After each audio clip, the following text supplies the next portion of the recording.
जय श्रीराम. जय श्रीराम. नमस्कार.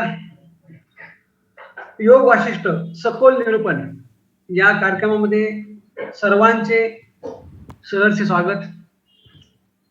आज निरूपणाचा 62वा दिवस आहे. आदरणीय यतीन सरांना मी विनंती करतो की त्यांनी निरूपणाला सुरुवात करावी. नमस्कार. जय श्रीराम. जय गुरुदेव. रोजच्या प्रमाणे आपण प्रार्थना करू आणि या सत्राला सुरुवात करू. सगळ्यांनी डोळे मिटून घ्या, हात जोडून घ्या. प्रार्थना म्हणण्यासाठी एक खोल दीर्घ श्वास घेऊया.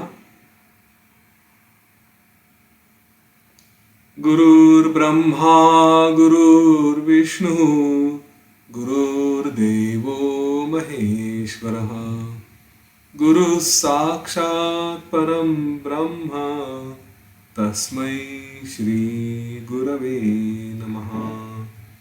तस्मै श्री श्री गुरवे नमः.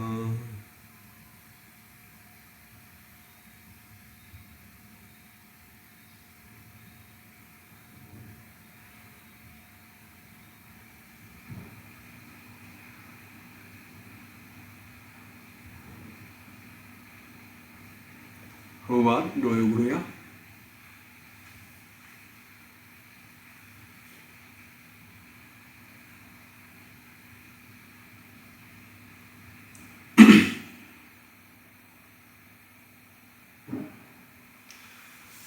आपण काल सुरघूची गोष्ट ऐकली आणि मांडव्य ऋषींनी त्याला जो उपदेश केला आणि त्याच्यानंतर त्यांनी स्वतः विचार केला, त्याच्यातून त्याला मुक्ती मिळाली, आत्मज्ञान प्राप्त झालं. हा सुरघू आपला कारभार करत असताना त्याचाच एक मित्र होता. त्याचं नाव मित्राचं परीघ. हा परीघ राजा हा सुद्धा मोठा उदार आणि पराक्रमी चांगला शासनकर्ता होता. परंतु एकदा त्याच्या राज्यामध्ये प्रजेचं वागणं व्यवस्थित नव्हतं. स्वतःची प्रजेचे दुष्कृत्य होते आणि या दुष्कृत्यांमुळे प्रचंड मोठा दुष्काळ त्याच्या राज्यात पडला आणि मग प्रजेला अत्यंत त्याचा त्रास व्हायला लागला. ह्यांनी सगळ्या प्रकारचे प्रयत्न केले, परंतु ते प्रयत्न अपुरे पडायला लागले आणि शेवटी मग तो कंटाळा आला. त्याला काही सुचेन असं झालं की प्रजेची दुर्दशा होते आहे, त्याला आपण काय काय काय करू शकतो ते त्यांनी सगळे प्रयत्न केले, पण ते यशस्वी होत नसल्यामुळे शेवटी त्यांनी राजपद सोडून दिलं आणि मग तो वनामध्ये तपश्चर्या करण्यासाठी निघून गेला. इथे एक गोष्ट अगदी अशी सहज ओझरती म्हटलेली आहे की प्रजेच्या दुष्कृत्यांमुळे आणि त्या दोषांमुळे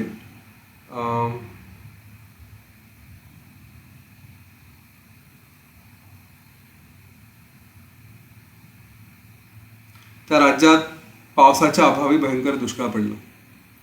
खरं म्हणजे इथे दुष्कृत्य म्हणण्यापेक्षा दुष्कृत रूपी असं म्हटलेलं आहे, म्हणजे जे काही भाग्यामुळे असेल त्यांच्या किंवा कसं. पण कुठलेही भाग्य म्हटले तरी ते आपोआप येत नाही, त्याच्यात कर्मही येतातच. नुसतं भाग्य नावाची काहीच गोष्ट नाही, आपण बघितलेलं आहे. थोडक्यात संदेश असाही आहे की जिथे चांगले कार्य होतात तिथे सहसा आपत्ती येत नाही किंवा टिकत नाही. आणि म्हणून सत्कार्य करणं हे प्रत्येकाचं कर्तव्य आहे, प्रत्येक प्रजाजनाचं कर्तव्य आहे. हे इनडायरेक्टली यांनी इथे सांगितलं आहे. अशा प्रकारे हा अज्ञात ठिकाणी अरण्यात निघून गेला, तपश्चर्या करायला लागला. आणि तपश्चर्याही म्हणजे काय, तर तिथे जे काही वाळलेली पानं असतील ती पानं खाऊन तो जगायचा आणि त्यामुळे त्याचं नाव पाने खाणारा म्हणून पर्णाद असं पडलं. आणि त्याच्यानंतर तो राजाही होता म्हणून राजर्षी पर्णाद, म्हणजे राजऋषी पर्णाद असं त्याचं नाव झालं.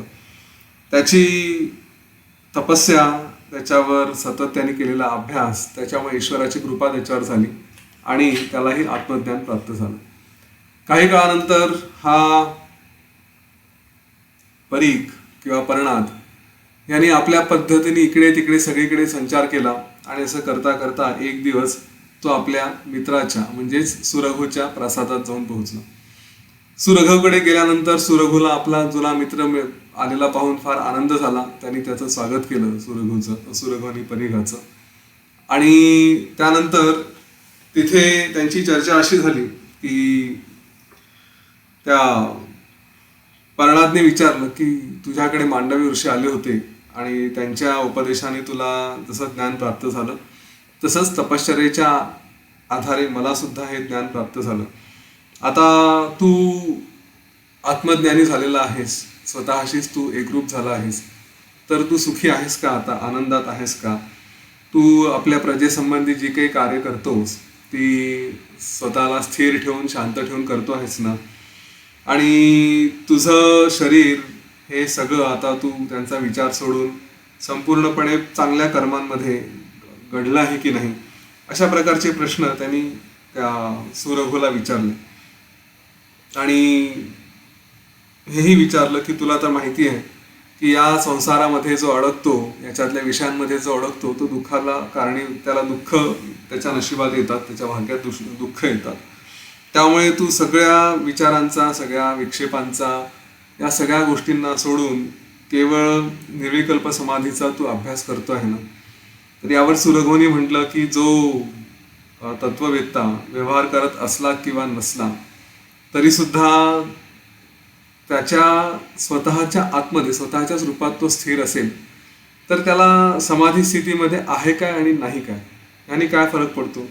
त्याची मुळात समाधी स्थिती सोडून दुसरी कुठली स्थिती नाहीच, अशी जेव्हा परिस्थिती असते मग त्यांनी वेगळा कशाचा अभ्यास करायचा?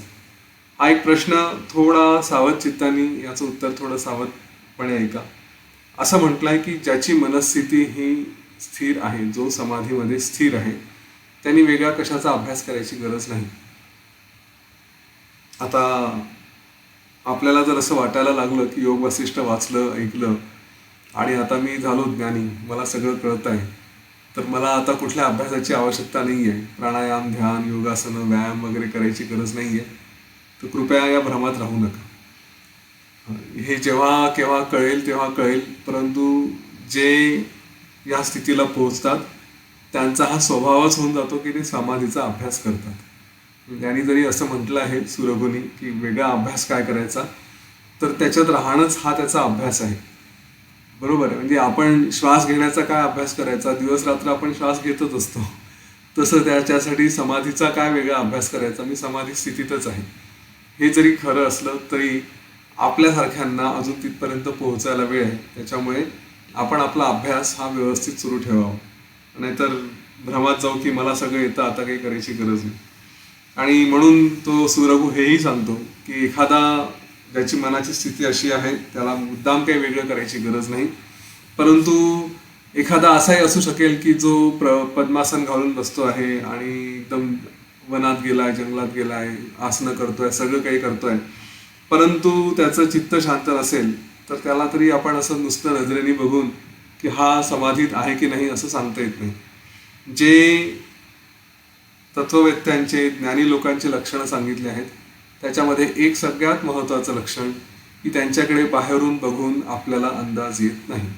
हाही व्यक्ती एखादी एकदम शांत दिसते, चेहऱ्यावरून वागायला बोलायला खूप शांत आहे आणि खूप प्रेमळ वाटते, सगळं ठीक आहे, परंतु याचा अर्थ ती व्यक्ती आत्मज्ञानी आहे असं होत नाही. उलट एखादी व्यक्ती आक्रस्ताळेपणा करते आहे, चिडचिड करते आहे, संतापते आहे, आरडाओरडा करत असेल, रस्त्यावर भांडत असेल, युद्ध करत असेल, काही करत असेल आणि म्हणून ती व्यक्ती अज्ञानी आहे असं समजणं हेही चुकीचं आहे. ते दाखवायला बाहेरून काही करत असतील, जे काही तिथे व्यवहाराला योग्य असेल ते, परंतु आतमध्ये एकदम स्थिर चित्त, शांत चित्त असू शकतात. त्यामुळे बाह्य लक्षणांवरून, बाहेरून बघून कोणाबद्दल कुठलाही अंदाज बांधणं हे चुकीचं आहे. म्हणून या बाबतीत थोडे सावध राहा. तर त्यांनी असं सांगितलं की मुळात ही जी समाधीची अवस्था आहे की जिथे स्वस्थ बसणं नुसतं याचा अर्थ समाधी नाही आहे. याचा अर्थ असा आहे की समाधीमध्ये की जो परमात्मा स्वरूपामध्ये स्थिर आहे त्याला आपण म्हणता येईल की ती समाधीची अवस्था आहे.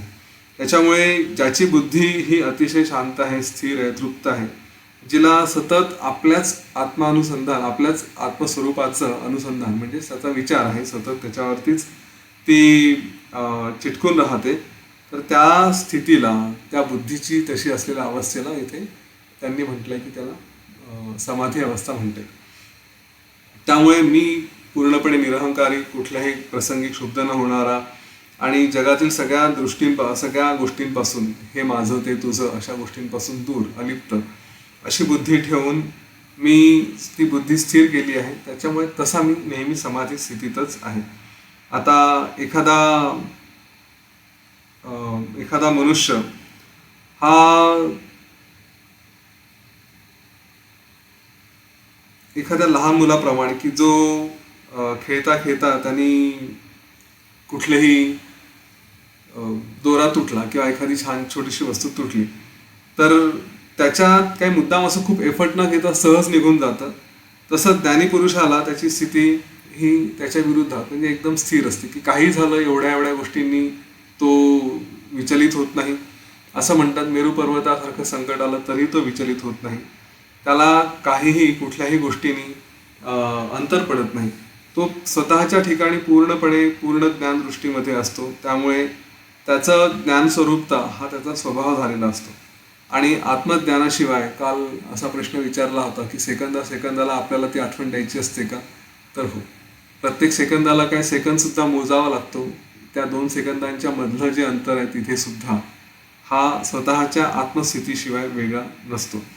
आणि त्यामुळे ही जी मनाची अवस्था आहे की जी मी आणि तू यांच्या पलीकडे अशा स्थितीत असते ते ज्ञानी. आणि जे सामान्य लोक आहेत त्यांना या गोष्टींचा काही अभ्यासच नसतो. ते सगळं आपल्या संसारात अडकलेले असतात आणि त्याच्यासाठी मग तुम्ही सांगा की अरे ही समाधीची अवस्था आहे किंवा ही व्यवहाराची अवस्था आहे.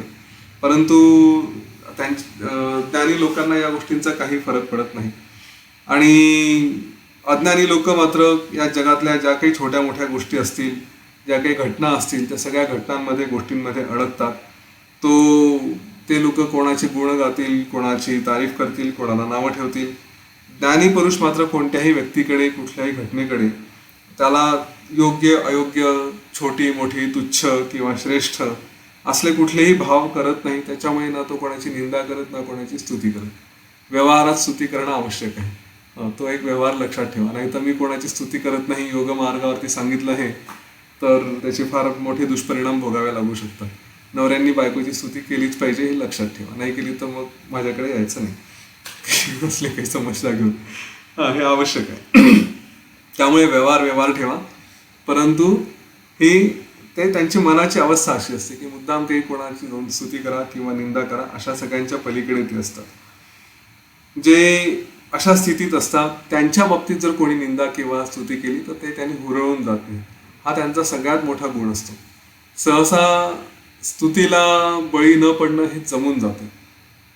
निंदेला बळी पडणं हे थोडं होतं की लोक निंदा केली तर आतल्यात विचलित होतात.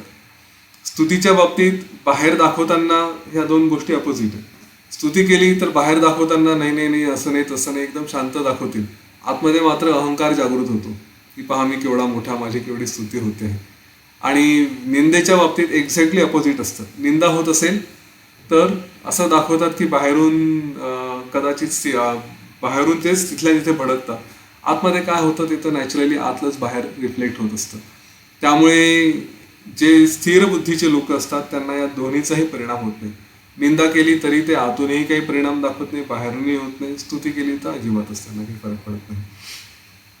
कारण त्यांना या जगामध्ये कशावर अवलंबून राहावं, कशाचा विचार करावा, कशाची प्राप्ती करावी असल्या काहीही भावना त्यांना नसतात.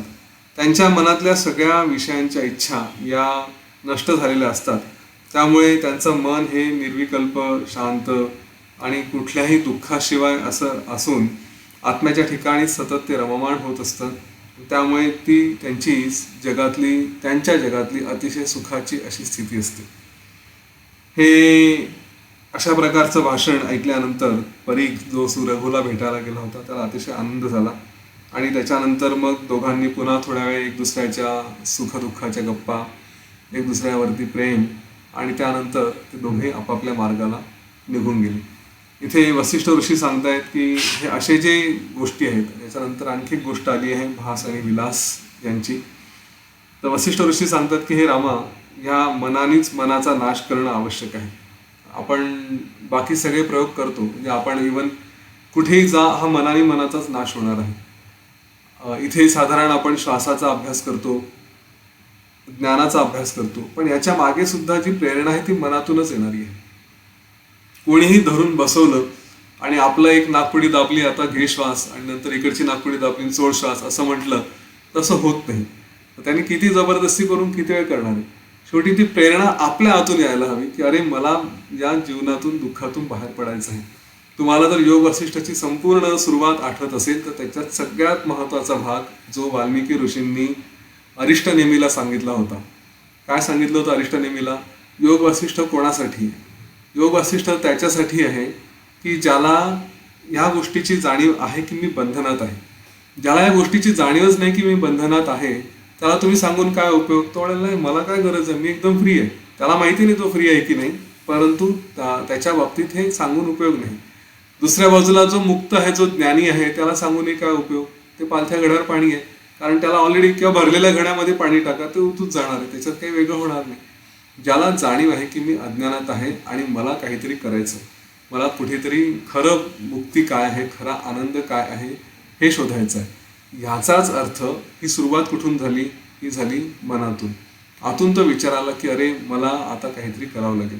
त्याला माहित नाहीये की मी या प्रकारातून शेवटी माझंच मन मीच नष्ट करणार आहे, या गोष्टीची जाणीव त्याला नसेल कदाचित त्यावेळेस. परंतु जेव्हा तो या मार्गावरती येतो, हळूहळू पुढे जायला लागतो, तेव्हा एक दिवस कळतं की अरे या सगळ्यांचं जे काही मूळ आहे ते सगळं मूळ कशात आहे, तर या मनानेच मनाचा नाश करण्यामध्ये आहे. आणि म्हणून याच्यात आपला मी माझेपणा या सगळ्या गोष्टींचा निराश करून मनुष्याने जर स्वतःला समजून घेण्याचा प्रयत्न केला नाही, स्वतःच्या मूळ रूपाकडे जाण्याचा प्रयत्न केला नाही, तर मग त्याला त्याच्या आयुष्यात प्रचंड दुःख, असं म्हटलंय की दुःखांचे महासागर कोसळतात, त्याच्यातून त्याला कोणीही वाचू शकत नाही. आपल्याला हे सगळे वेगवेगळे ऋतुचक्र माहिती आहेत. या ऋतुचक्रात जसं हे ऋतुचक्र चालत असतं तसंच एक कर्मचक्र आहे. आणि हे कर्मचक्र काय आहे? वसिष्ठ ऋषी सांगतात की ह्या कर्मचक्रामध्ये माणूस त्याचे जे काही कर्म असतील त्याच्यातून पुढे जातो. कर्म म्हणजेच जे काही वेगवेगळे भावभावना असतात, काम, क्रोध, लोभ, मद, मोह, मत्सर, यांच्यामध्ये तो अडकतो आणि ह्याच्यातून अडकून मग आपली त्या स्वतःचे कर्म निर्माण करतो. कर्म निर्माण केल्यानंतर स्वाभाविकपणे त्यांचे फळं भोगताना, म्हणजे एखादी काही वाईट गोष्टी केल्या असतील त्यांचे फळं भोगायला लागला की तिथे त्याच्यामुळे आणखी वाईट अवस्था येते, कारण मन चिडलेलं असतं, मन स्थिर नसतं. हे आपण सहज बघितलेलं आहे की जो अतिशय दारिद्र्यात आहे त्याचं मन स्थिर राहणार नाही, कारण त्याला सतत कुठल्या ना कुठल्या चिंता असतील. शरीराचे रोग असतील, मनाचे रोग असतील तर त्याही भोगावे लागतात. त्याच्यातूनही पुन्हा मनाची अवस्था बिघडलेली असते. या अशा बिघडलेल्या मनाच्या अवस्थेतून पुन्हा आणखी वाईट कर्म आणि त्या कर्मातून पुन्हा त्यांचे फळं आणि त्या फळांमधून पुन्हा मनाची अवस्था, पुन्हा वाईट कर्म, हे चक्र सगळं सुरूच राहतं आणि याच्यातून बाहेर पडणं हे कठीण आहे. तर याच्यातून बाहेर कसं पडायचं? ज्याला चक्र कसं चालतं हे माहिती आहे, हे कळतं, तो त्या ह्याच्यातून सुटू शकतो. आता चक्राची अवस्था काय? चक्राला कसं थांबवतात? चक्राचं जे त्याला नियंत्रणात कसं आणतात? तर चक्राचं जे सेंटर आहे, आपण ज्याला चित्त म्हणतो, त्या चित्ताला जर आपण आवरलं, त्याला जर बरोबर थांबवलं तर त्याच्या भोवती फिरणारं चक्र सुद्धा थांबू शकतं. म्हणून ह्या मनानेच मनाला हे चक्र थांबवणार कोण? हे चक्राचं जे मुख्य आस आहे, अक्ष आहे, तो कोण थांबवणार? ते आपल्या मनाला थांबवायचं. तर हे मनानेच मनाला थांबवलं पाहिजे, नाहीतर त्याशिवाय ह्या चक्रातून सुटका होणार नाही. आता याच्याशी संबंधित त्यांनी एक छोटीशी गोष्ट सांगितली आहे, भास आणि विलास अशा दोघांची. सह्याद्री पर्वतावरती अत्रि ऋषींचा आश्रम होता आणि त्या आश्रमामध्ये त्यांच्या तिथे 2 तपस्वी राहत होते. या 2 तपस्वींना पुढे 2 मुलं झाले आणि त्यांचे नाव होते भास आणि विलास. पुढे काही काळाने हे तपस्वी म्हातारपणामुळे यांचं जीवन संपलं. ते संपल्यामुळे भास आणि विलास यांना आपले आई वडील गेल्यामुळे दुःख झालं आणि हे दुःख झाल्यावरती त्यांनी काही काळ शोक केला. मग आपल्या आईवडिलांचे अंत्यसंस्कार केले आणि स्वतःच्या तपश्चर्येला सुरुवात केली. अनेक वर्ष तपश्चर्या करत त्यांनी इकडे तिकडे हिंडणं फिरणं जे काही असेल या सगळ्याचा अरण्याचा त्यांनी इकडे तिकडे वास केला, इकडे तिकडे राहिले आणि अशा प्रचंड काळ तपश्चर्या करून सुद्धा त्यांना ज्ञानाची प्राप्ती काही झाली नाही. आणि जेव्हा त्यांना या ज्ञानाची प्राप्ती झाली नाही ते पुन्हा फिरत होते आणि एकदा त्यांची भेट झाली. एकदा भेट झाल्यानंतर तिथे विलासनी भासला विचारलं. काय विचारलं की आज तुला भेटल्यानंतर असं वाटलं की चला माझं जीवन सफल झालं आहे. तुझ्यासारखा माझा लहानपणीचा मित्र, आपण अगदी एकत्र सगळं खेळलो आहे, तर तुला बघून मला फार आनंद झाला आहे. आणि आता मला एक छोटासा प्रश्न असा आहे की तू इतका काळ तपस्या करत आला आहेस, तर तुझी तपस्या सफल झाली का? आणि तुझी बुद्धी दुःख मोह यांच्यातून ती मुक्त झाली का? किंवा जीवनात जे काही श्रेष्ठ फळ असतं, आत्मज्ञान असतं, ते तुला प्राप्त झालं का? तू आनंदात आहेस ना? हा प्रश्न विलासनी भासला विचारला. याच्यावर भासनी जे उत्तर दिलेलं आहे फार सुंदर आहे. त्याच्यात एक सगळ्या उत्तरांचा सारांश सांगतो, नंतर ते सगळे उत्तरं सांगतो मी. त्या उत्तरांचा सारांश असा आहे की जन्माला आलो आणि हा प्रश्न मी त्या दिवशी म्हटला होता की मी कोण याचा शोध घेतला नाही. स्वतःला आनंदी ठेवण्यासाठी जे जे प्रयत्न करायचे ते प्रयत्न केले नाही. तर मी सुखी कसा असेल, मी आनंदी कसा असू शकतो? त्यांनी जे म्हटलं की माझ्यासारख्यांचं कुशल कसं होऊ शकेल, माझ्यासारख्यांना आनंद कसा मिळू शकेल, ह्या सगळ्या ज्या मागे जे काही मला मुख्य म्हणजे आत्मज्ञान हे प्राप्त झालं नाही, तर मी आनंदी राहणं कसं काय शक्य आहे? आणि त्यांनी हेही सांगितलं की जन्माला आलो, मुळात या सगळ्यांचा सारांश पुन्हा पुन्हा तोच तो येतो की अनेक जन्मानंतर किंवा अनेक जन्मांमधून जेव्हा किंवा मनुष्य जन्म मिळाला आणि ह्या मनुष्य जन्मामध्ये जर आपण मी कोण याचा अभ्यास केला नाही, तर हे अस्तित्व फुकट गेलं. याचं उत्तर मिळालं की नाही याबद्दल काहीही आपल्याला आग्रह नाही, परंतु निदान अभ्यास तर करावा की मी कोण हा प्रश्न पडला पाहिजे. त्याच्यावर थोडासा का होईना पण रेग्युलरली विचार झाला पाहिजे. मी मागेही तुम्हाला याच्याबद्दल स्पष्ट सांगितलं होतं की इथून सुटल्यानंतर जेव्हा यमाच्या दरबारात जाऊन तेव्हा तो हाच प्रश्न विचारेल की का रे, तुला जन्म दिला होता माणसाचा आणि त्या जन्मात तू काय केलं? मी हे केलं ते केलं, फार मोठा पाढा वाचला, पण सगळ्यात महत्त्वाची गोष्ट तू मी कोण याचा विचार केला का? बाकी आयुष्यात काही करा, सेवा करा, साधना करा, सगळं करा, कितीही तप करा, काहीही करा, परंतु हा विचार आवश्यक आहे की मी कोण. आणि जर त्यांनी त्याच्यासमोर सांगितलं की नाही बाकी सगळ्या गोष्टी केल्या पण मी कोण याचा विचार नाही केला किंवा मला कळलंच नाही, तर मग म्हणेल ठीक आहे, जा परत आणि पुन्हा विचार कर. हा जन्म वेस्ट, वाया गेला. ओके. तुम्हाला एन चंद्रा यांचं नाव माहिती आहे. चंद्रा म्हणून जे चंद्रशेखर आहे, सध्या टाटा ग्रुपचे CEO आहेत. TCSचे CEO होते, आता पूर्ण टाटा ग्रुपचे चेअरमन आहेत ते. तर मी कधी TCSमध्ये असताना त्यावेळेस त्यांच्या बाबतीत असं सांगितलं जायचं, ते TCSमध्ये जे ग्रुप लिडर्स असायचे, म्हणजे टीम लिडरचा ग्रुप लिडर, आणि ह्या ग्रुप लिडरचे जे सगळ्यांना मॅनेज करणारे असे होते ते चंद्रा म्हणून त्यावेळेस त्या पोझिशनला होते. त्यांनी त्यांच्या टीमला TCS सक्सेसफुल का झाली आणि ते आज का आहे तिथे, त्याच्या मागे हे एकच तत्व तिथे त्यांनी उपयोगात आणलेलं होतं. त्यांनी सांगितलं होतं की मी तुम्हाला जे काही आपले गोल ठरलेले आहेत, म्हणजे समजा एक ग्रुप आहे, त्यांनी कुठला तरी कस्टमर जिंकायचा, त्यांनी AT&T सोबत काम करायचं, दुसऱ्या कुठल्या तरी ग्रुपनी जनरल इलेक्ट्रिक सोबत काम करायचं, तिसऱ्या कुठल्या ग्रुपनी व्होडाफोन सोबत काम करायचं. तर हे जे तुमचे टार्गेट्स दिलेले आहेत, हे टार्गेट अचीव झाले पाहिजे. आता हे टार्गेट अचीव न करता तुम्ही दुसरं काही केलं तर तुमचं रेटिंग 0/5. तुम्हाला 5 पैकी 5 पर्यंत रेटिंग मिळतं, त्याच्यातलं तुमचं रेटिंग असेल 0. याचा अर्थ काय आहे की तुम्हाला मी म्हटलं आहे की चला आज तुम्ही जाऊन टाटा ग्रुपनी कुठल्या काय म्हणतात त्याला व्होडाफोन कंपनीशी कॉन्ट्रॅक्ट हा तुमचा सक्सेसफुल झाला पाहिजे, त्यांचं प्रोजेक्ट आपल्याला मिळालं पाहिजे. तुम्ही व्होडाफोन न मिळवता बाकी सगळे प्रोजेक्ट मिळवले, जगात जेवढ्या कंपन्या असतील तेवढ्या सगळ्या मिळवल्या, पण व्होडाफोन नाही मिळवला, तर तुमचं रेटिंग 0. तुम्हाला काय कितीही तुम्ही पैसे मिळवा, काहीही करा, तुम्हाला क्रेडिट मिळणार नाही.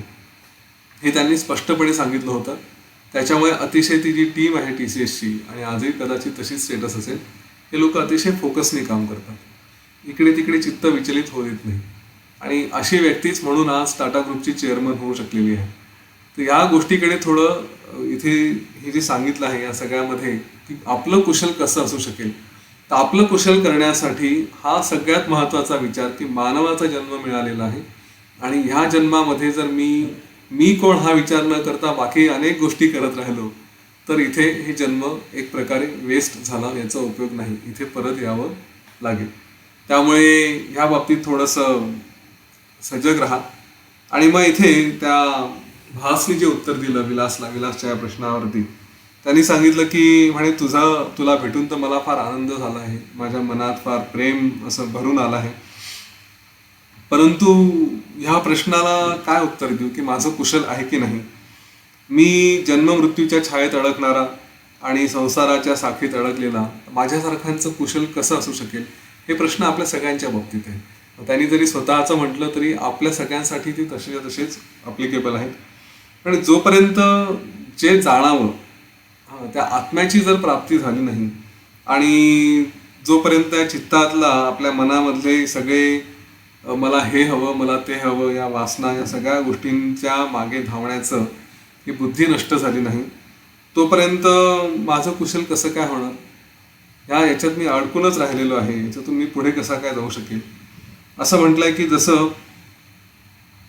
कुऱ्हाडीने विषारी वृक्ष आपण उखडून टाकतो, वेली काढून टाकतो, त्याप्रमाणे माझ्या मनामध्ये सतत ज्या आशा निर्माण होतात त्या आशांना जर मी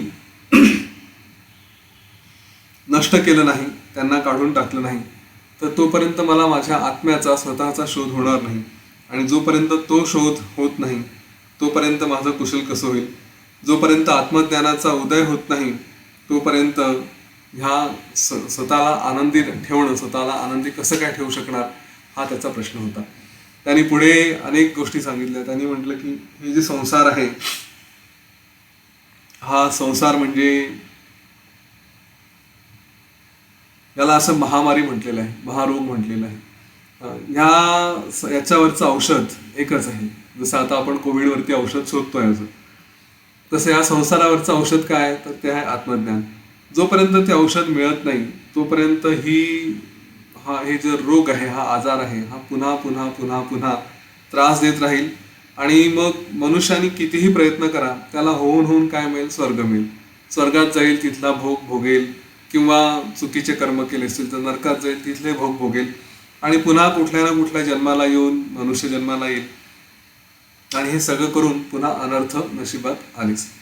आणि ह्या प्रकारे हा जो जन्म आहे, अशा प्रकारे हा व्यर्थ तर घालवलाच, पण नुसता व्यर्थ नाही, म्हणजे वाया घालवणं एक आहे, पण संकट ओढवणारा, अनर्थकारक असं त्याचं वर्णन केलंय. हा नुसता जन्म वायाच घालवलेला नाही, आणखी पुन्हा वरतून संकट पण ओढवले आहेत. या छोट्या छोट्या सुखांना, इकडे तिकडे आनंदाला माणूस भुलतो, बळी पडतो आणि त्याच्या मागून वेगवेगळ्या प्रकारचे संकट स्वतःवरती ओढून घेतो. आणि त्याच्यातही मग काहीतरी छोटे मोठे इकडचे तिकडचे तुच्छ कर्म करावे, त्याचे जे काही फळं भोगावे लागतात ते फळं भोगावे, त्याच्यात तो सारखा गढून जातो आणि एक दिवस शेवटी कधीतरी थकून, दुर्बल होऊन, रोगांनी, म्हातारपणामुळे तो व्याकुळ होतो आणि हे जीवन संपतं. या सगळ्या दरम्यान आपलेच बांधव, आपलेच मित्र कधी आपला अपमान करतात आणि याच्यातून तो स्वतःला सोडवायचा प्रयत्न करतो, परंतु त्याच्यात तो स्वतः एकीकडे या सगळ्या गोष्टींमधून दूर व्हायचा विचार करतो, दुसरीकडे त्याला वेगवेगळ्या आशा पुन्हा खुणावत राहतात. अनेक लोकांची ही परिस्थिती आहे, ज्यांचे नातेवाईकांनी त्यागलेलं आहे, सोडलेलं आहे. एकीकडे जगाचा कंटाळा आलेला असतो आणि दुसरीकडे तरीही जगण्याची इच्छा राहत असते की काहीतरी होईल, कोणीतरी स्वीकारेल, असे काही ना काही वेगवेगळ्या आशा असतात. हे सगळ्या वयोगटांसाठी आहे, तरुणांसाठी आहे, म्हाताऱ्यांसाठी आहे, प्रौढांसाठी आहे, सगळ्यांसाठी ही अवस्था अनेक लोकांची या जगाच्या पाठीवरती आहे की जग सोडावंसं वाटतं परंतु आशा सुटत नाही. आणि अशा रीतीने तो संपूर्णपणे मोहाच्या अंधारात बुडून जातो. त्याच्यात संपूर्ण मनाची स्थिती, संपूर्ण जे काही जीवन चाललेलं आहे, जेव्हा ज्ञान होतं ते सतत याच गोष्टींमध्ये की काय चूक, काय बरोबर, कोण माझा मित्र, कोण माझा शत्रू, मला हे मिळेल काय, मला ते मिळेल काय, या सगळ्यांच्या भानगडीत तो अडकत जातो. हे जग, हे चित्त हे कधीही थांबत नाही. पृथ्वी तर सतत गोल फिरते आहे, ती तर काहीच थांबणार नाही. तिचं फिरणं आहे, आपलं चित्तही सतत फिरत राहतं. म्हणून आपण चित्त निरोधाचा अभ्यास जो करत असतो प्राणायामच्या माध्यमातून, प्राणायाम केल्यानंतर पुढे निर्वाण प्रकरणात हे फार सुंदर दिलेलं आहे की श्वासाच्या नियंत्रणातून आपण आपल्या चित्ताला कसं स्थिर करू शकतो ते तिथे येईल. तर इथे त्यांनी म्हटलंय की हे चित्त सतत फिरत राहतं. जगाची रीत, जगाच्या चिंता या सतत आपल्या मनात चालू असतात. आपल्याच मनाकडे बघा, कधी स्थिर असतं का? सारखं काही ना काही वेगवेगळे विचार येत असतात. म्हणतात की याच्यामध्ये सतत अडकून मग वेगवेगळ्या गोष्टी करेल, व्यवहार करेल, मला हे शिकायचं, मला ते शिकायचं, काय कधी विद्या असतील, शास्त्र असतील, या सगळ्या गोष्टी करत असताना त्याच्यानंतर संसारामध्ये वेगवेगळे प्रसंग, नवरा बायकोचे भांडणं, बहीण भावांचे हेवे दावे, आई वडिलांशी असलेलं काय शत्रुत्व, ज्या काही गोष्टी असतील या सगळ्या गोष्टींमध्ये ह्या निगेटिव्ह गोष्टी झाल्या. प्रेमामध्ये सुद्धा हे सगळं माझ्या प्रेमाचं, माझं माझं माझं करत माणूस सतत अडकत जातो आणि किती जन्म तो या फेऱ्यांमध्ये अडकून राहतो हे काही सांगता येत नाही. जो अशा स्थितीत असेल त्याचं कुशल कसं होणार, त्याला कसं काय आनंद मिळू शकणार. अशा प्रकारे वसिष्ठ ऋषी सांगतात की त्यांनी सतत मंथन केलं, विचार केला आणि बराच काळ त्यांनी चर्चा केल्यानंतर त्यांना या सगळ्या गोष्टींचं हळूहळू जाणीव व्हायला लागली आणि मग त्यांनी आपल्याच मनामध्ये स्वतःशीच ध्यान करत करत स्वतःला पुढे मुक्तीचा अनुभव त्यांना मिळाला. त्याला जे विमल ज्ञान म्हणत आहे ते त्या दोघांनी प्राप्त झालं आणि दोघेही मुक्त झाले. ह्या जे कोणी महात्मे आहेत, जे कोणी ज्ञानी आहेत, त्यांचं अस्तित्व कसं असतं हे वसिष्ठ ऋषींनी पुढे सांगितलंय. ते म्हणतात की जे महात्मे आहेत ते स्वतःच्या देहाकडे, म्हणजे माझं शरीर हे माझं शरीर नाही, कोणाचं तरी दुसऱ्याचं शरीर आहे, अशा दृष्टीने बघतात आणि तशा दृष्टीने बघत असल्यामुळे त्यांना या शरीराशी काहीही झालं तरी त्यांना काही घेणं देणं नाही. ते होऊन काय होणार आहे, शरीर नष्ट होईल किंवा त्याला त्रास होईल किंवा आणखी काय दुखणे येतील, जे असतील ते. परंतु मनाची अवस्था जर अशी असेल की ठीक आहे, शरीराला होत आहे, मला होत नाही, मी यापेक्षा वेगळा आहे, थोडाफार वेदना होतील, त्रास होईल, आरडाओरडा होईल, सगळं होईल, परंतु तरी सुद्धा ते आतमध्ये असं जे काय म्हणतात त्याला, असं कुढत राहणं, स्वतःला असं कोरून आणखी कमी करणं, हा जो प्रकार असतो तो होत नाही. अनेक लोक अनेकदा वेगवेगळ्या रोगातून जातात आणि त्यावेळेस त्यांची मनाची अवस्था ही त्यांना त्या रोगातून बाहेर काढण्यासाठी किंवा सहन करण्यासाठी मदत करते. पुष्कळतः हा प्रश्न येतो की आध्यात्मिक मार्गावरती आहेत, सगळं काही आहे, तरीही त्रास होतो, तरीही भोग भोगावे लागतात, आजार होतो. मग असं असताना या गुरूंचा काय उपयोग, असं असताना या सगळ्या आध्यात्मिक मार्गाचा काय उपयोग, भोग तर भोगायचेच आहेत. आता हा सगळा विषय फार कॉम्प्लेक्स आहे, फार वेगळा आहे, याच्यावरती मी पुन्हा कधीतरी बोलेन. एक महत्वाची गोष्ट फक्त इथे अशी आहे की ह्या भोगांना कसं सहन करायचं, हसत हसत समोरं जायचं की रडत रडत समोरं जायचं, हे देण्याची शक्ती, हे देण्याचं कार्य तुम्हाला गुरूंनी आणि अध्यात्माने केलेलं आहे. जे काही असेल ते असते. शेवटी पुन्हा तोच मूळ प्रश्न येतो की माझं जीवन हे मी कसा जगतो आहे हे मला माहिती आहे आणि ती माझी मनाची अवस्था काय आहे ती मी स्वतः जाणतो.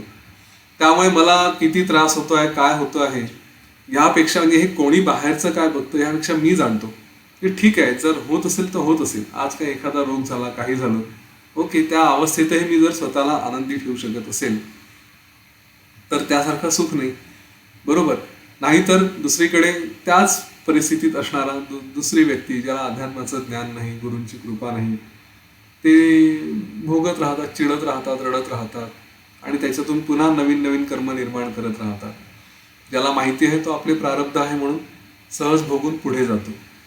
हे ज्ञान असो अथवा नसो, फरक कुठे पडतो की काहीही असलं तरी मी आनंदी आहे आणि आपला मुख्य उद्देश तोच आहे ना, आनंदी राहण्याचा. काय वाटेल ती परिस्थिती आली तरी.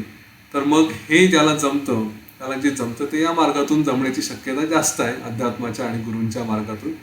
तर मग तो मार्ग काय वाईट आहे, बाकी जे येईल ते येईल. तर हे जे महात्मे आहेत, ज्ञानी आहेत, ते या बाबतीत त्यांना शरीराकडे ते विशेष लक्ष देत नाही म्हणजेच त्याच्यामध्ये शरीर म्हणजे मी ह्या भावनेत ते अडकत नाही. त्यांना मी हे एवढं पक्क कळतं की मी स्वतःला जर शरीर समजलो, याला देहात्म भावना म्हटलंय, देह आत्मभावना, मी म्हणजे शरीर, ही जर भावना असेल तर ह्याच्यामुळे सगळे दुःख होतात. आणि आतापर्यंत वारंवार हे सांगण्यात आलेलं आहे, मी म्हणजे शरीर म्हटलं की नाते निर्माण झाले, नाते निर्माण झाले की त्यांच्यात अडकणं झालं, त्यांच्यात अडकलो की त्याच्यासोबत येणारे अपेक्षा, अपेक्षांसोबत दुःख, अपेक्षांसोबत अपेक्षाभंग आणि त्याच्यासोबत येणारं दुःख, हे असं चक्र सुरू राहतं. त्याच्यामुळे ते या देहापासून मी शरीर नाही ही भावना सोडली, तर ती भावना सोडल्याबरोबर त्याच्यामुळे येणारे दुःख वगैरेही हे आपोआप चालले जातात. त्यांना माणूस त्याच्यात अडकत नाही. त्यांनी म्हटलंय की आपले सगळे इंद्रिय, मन, आपलं शरीर हे म्हटलं तर एक दुसऱ्याशी संबंधित आहे, परंतु त्याच्यामध्ये जी अटॅचमेंट आहे, ही जी भावना असते ज्याला आपण आसक्ती म्हणतो, ही आसक्ती असेल तर त्याचे परिणाम आहेत, आणि आसक्ती नसेल तर मग मात्र माणूस त्यापासून स्वतःला वाचवू शकतो. ज्या ठिकाणी आसक्ती आहे त्याच ठिकाणी मी आता जसं म्हटलं संबंध आले, माणूस त्याच्यात अडकला. आणि जे लोक अशा अनासक्त बुद्धीने, अनासक्त मनाने कार्य करत असतात ते मुक्तच म्हटले पाहिजे. आणि ज्यांचं चित्त उलट असलं की ते कितीही तप करा, तपश्चर्या करा, सेवा साधना सत्संग काहीही करा, परंतु आतमध्ये आसक्ती आहे, ते अडकले, ते बद्धच म्हटले पाहिजे. या बाबतीत थोडं एक आज अहंकाराबद्दल मी तो शलाकाताईंचा ऑडिओ ऐकला, त्यांनी फार छान सांगितलेलं आहे. ही जी आसक्ती आहे ना, या सगळ्यांच्या मागे येते. अहंकार असेल तर त्याच्यासोबत आसक्ती आली पाहिजे. आता तुम्ही अहंकारावरती काम नाही करू शकत तर आसक्तीवरती काम करा, अटॅचमेंटवरती, की नाही सगळ्या अटॅचमेंट सोडून द्याव्या. ही आसक्तीची जी भावना आहे आतमधली, ती जर सोडली तर त्याच्या पुढचं काय उरतं मग? त्याच्या पुढचं तो अहंकारच उरतो, की अरे आता कोणाशी अटॅचमेंटच नाही आहे, मग काय उरलं? मी नाही, माझं नाही, कशाचंच नाही. हो ना. आपली आसक्ती आपल्या शरीराबद्दल असू शकते, आपल्या स्टेटसबद्दल, आपल्या अहंकाराबद्दल, किंवा इतरांबद्दल, आपल्या नातेवाईकांबद्दल. तर जे ज्ञानी असतात ते मनाने पूर्णपणे अनासक्त असतात, आणि त्याच्यामुळे त्यांना ते त्यांचं कार्य काहीही करत असतील, जसं त्यांना त्यांच्या भोगांप्रमाणे, त्यांच्या प्रारब्धाप्रमाणे जे काही आलं ते आपले कार्य करत राहतात, परंतु त्यांच्यावर कुठलंही, त्याला आपण म्हणू, लेबल लागत नाही, कुठलाही शिक्का लागत नाही की ही व्यक्ती असं करते आहे, किंवा स्वतःवरती सुद्धा ते कुठला शिक्का मारून घेत नाही. ते बस आपल्या केवळ माझं अस्तित्व आहे म्हणून कार्य करत राहतात. आता या सगळ्या कार्यांच्या मागे जे काही मूळ आहे ते म्हणजे चित्त. जो अज्ञानी असतो त्याचं चित्त हे सगळं वेगवेगळ्या ठिकाणी अडकलेलं, तो असतो आसक्त. आणि आसक्त असल्यामुळे तो प्रत्यक्षात काहीही करत नसला तरी त्याला असं वाटतं की मी बरंच काही करतोय. का होतं असं? आपण जेव्हा मनाने वेगवेगळ्या ठिकाणी फिरत असतो, आपलं मन म्हटलं तर, शरीर म्हटलं तर स्थिर आहे, अगदी झोपले आहात, आरामात पडले आहात, स्वप्नात बघत आहात, किंवा पडल्या पडल्या विचारही करत आहात, अशा स्थितीत अनेक गोष्टी आपण मनातल्या मनात करत असतो. त्याला प्लॅनिंग म्हणा, विचार म्हणा, किंवा कुठले तरी निगेटिव्ह थॉट्स म्हणा, जे काही असेल हे सगळं तरी करतच असतो. आणि याच्यामध्ये कुठे केलं जातं हे सगळं? हे केलं जातं आपल्या चित्तामध्ये. त्याला जी भूमी म्हटलंय, की कुठल्या ग्राउंडवरती, कुठल्या जमिनीवरती हे घडतं हे सगळं, तर हे त्या चित्ताच्या भूमीवरती या सगळ्या गोष्टी घडत आहेत. म्हणून निद्रानाश किंवा अशा प्रकारचे अनेक जे त्रास होतात सगळ्यांच्या मागे कारण काय आहे? तर आपली आसक्ती. जरा झोपताना हा जर विचार केला, शांत झोप यायची असेल तर स्वतःला सांगा की ज्या ज्या गोष्टींमध्ये अडकलो आहे त्या गोष्टी कदाचित आहे तशाच राहतील. आत्ता विचार करून काही बदलणार आहे असं नाही, कारण मी काही उठून करू शकत नाही. बरं, विचार करून करून शेवटी काय फायदा होणार आहे त्याचा विचार करा. नेमकं काही प्लॅनिंग करायचं असेल की हे असं करावं, ते तसं करावं, तर ते जेव्हा केव्हा उठून आपण जागृत असू, मन स्वच्छ असेल, शुद्ध असेल, त्यावेळेस काही विचार केला तर त्याची प्रोडक्टिव्हिटी चांगली, त्यावेळेस काहीतरी फायदा होऊ शकतो. नाही तर एरवीही झोपलोच होतो, आणि झोपल्यानंतर सुद्धा जे काही व्हायचं ते झालेलंच आहे. जसं माझ्यासारखा माणूस असेल, रात्री झोपताना मी विचार केला की अरे मला पुढे उद्या हे करायचं आहे, ते करायचं आहे, किंवा उद्या माझ्या मुलाची परीक्षा आहे, आता त्याचं काय होईल, कसं होईल, जे व्हायचं ते होणार आहे. मी फार फार तर आपण काय करायला पाहिजे एवढं मी करू शकतो, परंतु झोपल्यानंतर पडल्यानंतर याचं कसं होईल याचं कसं होईल अशी जर चिंता करत राहिलो त्याने परिस्थितीत काही फरक पडणार नाही. बरं, मी पूर्वी झोपलो होतो तेव्हाही परीक्षा होती आणि तेव्हाही परीक्षा झाल्यानंतर मी झोपेतून उठल्यानंतर संपूर्ण सृष्टीमध्ये काहीही फरक पडला नव्हता. जे काही आपलं चालायचं रुटीन जे ठरलं होतं ते होत होतं. त्यामुळे माझ्यामुळे ह्या सगळ्या गोष्टींमध्ये काही होत आहे किंवा नाही होत आहे हा जो एक भाव येतो, ही जी आसक्ती असते की हे कसं होईल काय होईल, हा जो सगळा प्रकार आहे ह्याच्यातून स्वतःला माणसाला वाचवता आलं पाहिजे. हेच इथे सांगितलेलं आहे की जे दुःखी असतात जे अज्ञानी असतात ते काहीही न करता सुद्धा बरंच कर्म करत असतात आणि त्याच्याऐवजी जे ज्ञानी आहेत ते सगळं काही करतात, परंतु प्रत्यक्षात त्यांच्या चित्तामध्ये मनामध्ये कुठल्याही गोष्टीचा फरक पडत नाही आणि त्यामुळे ते काहीही करत नाही काहीही भोगत नाही. या सगळ्या दोन्ही गोष्टींपासून ते स्वतः पूर्णपणे दूर ठेवतात. त्यामुळे हे जे मन आहे हे कुठल्याही गोष्टीत तल्लीन न होता कुठल्याही गोष्टीत न अडकता जर सदा सर्वदा आत्मभावातच राहिलो आणि त्याच्यामुळे त्या स्थितीत असल्यानंतर तो मनुष्य बाहेरच्या काही क्रिया करो अथवा न करो त्यांचा त्या मनुष्यावरती त्याच्या मनावरती परिणाम होत नाही. म्हणून वसिष्ठ ऋषी सांगतात की केवळ आत्म्याशी संयोग करावा, आपल्या आत्म्याशीच विचार करावा आणि चित्तामध्ये राहणाऱ्या ज्या काही वेगवेगळ्या अटॅचमेंट्स आहेत, आसक्ती आहेत, त्यांचा त्याग करा. आज बरंच झालं बोलणं. ठीक आहे, याच्या पुढचं जे आहे सत्संगाचं स्वरूप काय, कसं राहायचं, असंग कसा करायचा आणि सत्संग कसा करायचा, ही जी अंतःशक्ती आहे अंतःशक्तीचा त्याग करा म्हणजे काय, याच्यात एक छोटासा आता विषय आलाय म्हणून सांगतो. आपण सत्संग हा शब्द ऐकलेला आहे आणि सत्संग म्हणजे काय तर नेहमी जाऊन बाहेर कुठेतरी भजन कीर्तन केलं पाहिजे असं आवश्यक नाही. म्हणजे ते मिळाली संधी जरूर करा, परंतु खरा सत्संग काय आहे तर स्वतःला नेहमी सतच्या सोबत ठेवायचं, सत सोबत संग करणं. आता सत कोण काय आहे तोच आपल्याला शोधायचा आहे.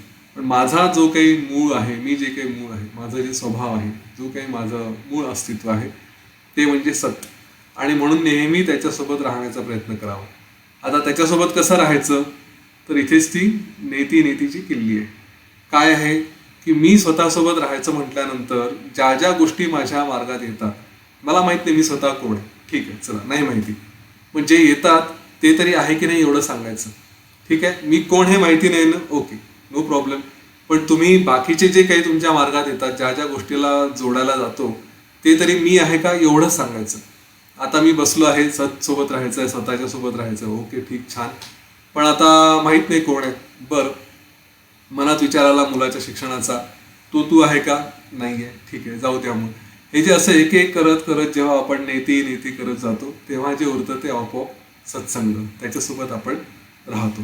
त्या सत्संगाचं स्वरूप काय आहे याच्याबद्दल वसिष्ठांनी सांगितलं आहे. ते सगळं आपण आता उद्या बघूया. आज इथे थांबू आणि शलाकाताईंचं ते अहंकारावरचं विवेचन फार छान होतं, त्यांचं पुन्हा एकदा अभिनंदन. तर उरलेलं काही असेल आपण उद्या बघूया. तोपर्यंत थांबू. जय श्रीराम, जय गुरुदेव. हा, जय गुरुदेव. जय गुरुदेव. आवाज येतोय का क्लिअर? हो येतो. हा. ऍक्च्युली या सगळ्या गोष्टी चालू असताना पुन्हा एकदा अशा काही अवस्था येतात किंवा असे काही अनुभव येतात की त्यावेळेस म्हणजे अगदी नॉर्मल रुटीन मध्ये स्वयंपाक करत असताना किंवा काय सुद्धा योग वसिष्ठचं नॉलेज येतं समोर किंवा हे, तर कधी कधी स्वतःलाच परत वाटतं की अरे हे आपण फारच अटॅच होतोय या सगळ्या गोष्टींना आणि म्हणजे तर ती ती अटॅचमेंट हा वेडसरपणा किंवा अडकलं असं समजायचं का तो पण एक निदिध्यासाचाच प्रकार आहे असं म्हणायचं? कशाला अटॅच होता? त्या विचारांना म्हणजे ऍज लॉंग ॲज हे पण येतं डोक्यात की हा जोपर्यंत भाजी जळत नाहीये किंवा काही चुकीचं काही घडत नाहीये तोपर्यंत it is all okay, it's good. So ती डिटॅचमेंट अटॅचमेंट हे कळणं हे निधिध्यासाचाच प्रकार मानायचा, कारण संसारात सगळेच जण आहोत. सो या सगळ्या आता गोष्टी कर्तव्य तर करावी लागणारच. नाही म्हणजे योग वासिष्ठाचा अभ्यास आणि त्याचा विचार येतो असं म्हणतायत की कशाचा विचार? हा, अर्थात. असं आहे, हा विचार तुम्ही घेतला आहे. ओके.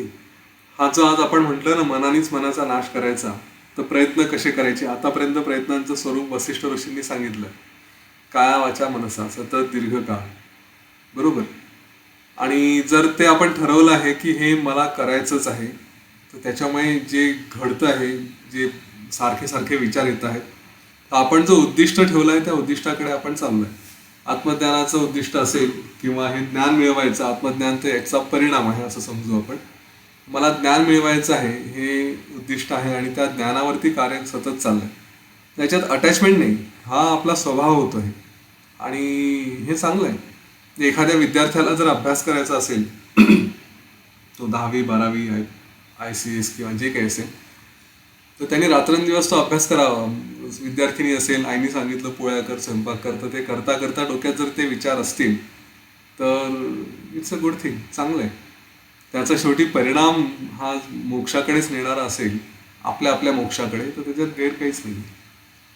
ते अटॅचमेंट नाही म्हणता येणार त्याला, हा अभ्यास सुरू आहे. हा, म्हणजे मला तेच विचारायचं होतं की जी आसक्ती आपण म्हणतो, तर ज्ञानामध्ये मग ती आसक्ती ठरत नाही का? ज्ञानाची आसक्ती हम्म. नाही, ज्ञानाची आसक्ती कशी? आसक्तीचं स्वरूप असं आहे की नाही मिळालं तर काय होतं. आज तुम्हाला योग वासिष्ठाचं पुस्तक वाचायचं आहे, पण मुलाला डब्बा करून द्यायचं आहे आणि योग वासिष्ठाचं पुस्तक वाचण्यात अडचण येते आहे म्हणून चिडचिड झाली, तर ती आसक्ती. पण आता आपलं हम्म. कर्तव्य करायचं आहे, ते कर्तव्य करताना कर्तव्य पार पाडायचं, तिकडे लक्ष असू द्यायचं, ती आसक्ती नाही झाली. आणि मग त्यावेळेस जर योग वसिष्ठाचे जे काही आतापर्यंत केलंय त्याचे विचार कंटिन्यूड मॅनर मध्ये येत असतील, तर ती आसक्ती नाही मानायची. नाही, विचार येत आहेत, ग्रेट. ते तुम्हाला बांधून हा, नाही ठेवत आहे कुठल्या गोष्टी. नाही, हा, आणि कर्तव्य करायलाही थांबवत नाहीये. राईट. मुळात तेच आहे ना की आपण हा जो अभ्यास करतो आहे हा आपल्या नसानसात भिनला पाहिजे. जेव्हा सगळीकडे येतो अभ्यास तर ती चांगली गोष्ट आहे. हम्म. म्हणजे मी अनेकदा ग्रेट. बोलणे ऐकलेले आहेत की जेव्हा बघावं तेव्हा योग वासिष्ठाच्या चर्चा करतात. म्हटलं म्हटलं ही तेच तारीफ आहे. म्हणूनच म्हणलं की लोक, हा, ते तारीफ म्हणून घेता यायला पाहिजे खरं तर, पण एनिवेज मी माझ्या मुलालाही सांगितलंय की अडथळे तू आहेत ते. अभ्यास करतो आहे तर तुझ्या मित्रांनी जर तू तू खरा अभ्यास करतो आहे कसं समजशील, ते जेव्हा तुझे मित्र तुला चिडवतील की पुस्तकातला किडा आहे, काही बघितलं तर तू आपला याचा अभ्यास त्याचा अभ्यास याच्यात चर्चा करत राहतो, जेव्हा अशी एक्स्ट्रीमिटी येते तेव्हा समजावं की तू काहीतरी करतोय, नाही तर तो अभ्यासाला अभ्यास नाही म्हणतोय. इथपर्यंत जावं लागतं. म्हणजे अर्थात तुमचं डेस्टिनेशन जर तसं असेल तर तुम्ही IIT ठरवलं तर IITला त्या पद्धतीचा अभ्यासच लागतो. तिथे अक्षरशः तुमचं अस्तित्व हे IITचं झालं पाहिजे. UPSC असाल तर तुम्ही चालते बोलते UPSCचं मॅन्युअल वाटले पाहिजे. हे जेव्हा असेल तेव्हा तो अभ्यास म्हणता येईल. तसं हे ग्रेट. थँक्यू. जय गुरुदेव.